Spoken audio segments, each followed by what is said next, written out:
The sterile hum of the fluorescent lights in the office was usually a comforting drone, a backdrop to the late-night grind.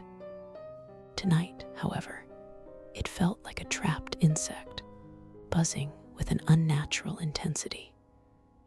It was 2:17 a.m., and I was alone as usual.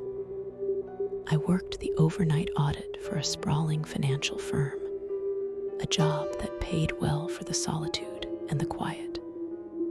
Tonight, though, the quiet was wrong. It was too deep, too expectant. A chill, unrelated to the building's aggressive air conditioning, snaked up my spine. I'd been working here for 2 years and had never felt anything like it. It was a primal, instinctual dread, the kind that makes the hairs on your arms stand on end. I glanced around the cavernous room, my eyes scanning the rows of darkened cubicles. Nothing, just shadows and the relentless buzz of the lights. I tried to dismiss it. Stress, too much coffee, maybe I was coming down with something. I took a sip of my lukewarm water, the plastic taste doing little to settle my nerves. Then, a faint scratching sound. It seemed to come from the server room down the hall, a place I rarely entered, and that was always sealed tight. It sounded like fingernails on metal, desperate and rhythmic. My heart hammered against my ribs. I told myself it was just the building settling, the old pipes groaning. But the scratching grew louder, more insistent. It was accompanied now by a low, guttural whisper, too indistinct to make out words, but undeniably malevolent. It slithered under the door of the server room, a sound that made my teeth ache. I stood up, my chair scraping loudly on the linoleum. The sound seemed to echo, amplified in the oppressive silence. The scratching stopped abruptly. The whispering ceased. The silence that followed was even worse, a vacuum that sucked the air from my lungs. Suddenly, the server room door creaked open, just a sliver. A sliver of absolute blackness, deeper than any shadow, spilled into the corridor. It didn't reflect the faint light from the office. It absorbed it.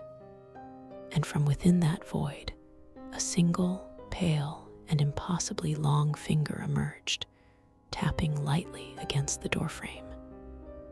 Tap, tap, tap. My breath hitched.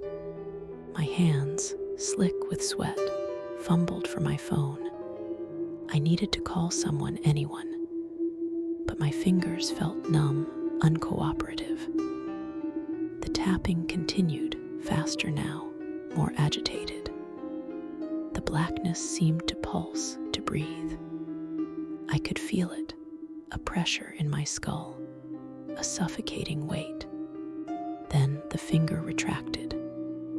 The door began to close, slowly, deliberately. Just before it clicked shut, I saw it. Within the rapidly shrinking gap, something was looking out. Not eyes, not a face as I understood it, but a swirling vortex of crimson and black, a hunger that promised oblivion. I finally found my voice, a strangled gasp. I scrambled back, tripping over my chair and landing hard on the floor. The server room door slammed shut with a deafening bang. The lights flickered, then steadied. The scratching, the whispering, the finger, the vortex, all gone. But the chill remained. It wasn't just a physical cold anymore. It was a deep, bone-marrow chilling certainty. Something had been trying to get out.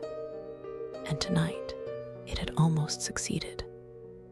I knew, with a certainty that terrified me more than any ghost story, that I was not alone in this building. And whatever was here, it was patient. It could wait, and it would be back. Hello, seekers of the unknown. This is Aqeela, and you've stumbled into the Aqeela Files. Did you think you were safe in the silence of the night? Did you believe the mundane was all that existed? You were wrong, and you will never feel truly alone again.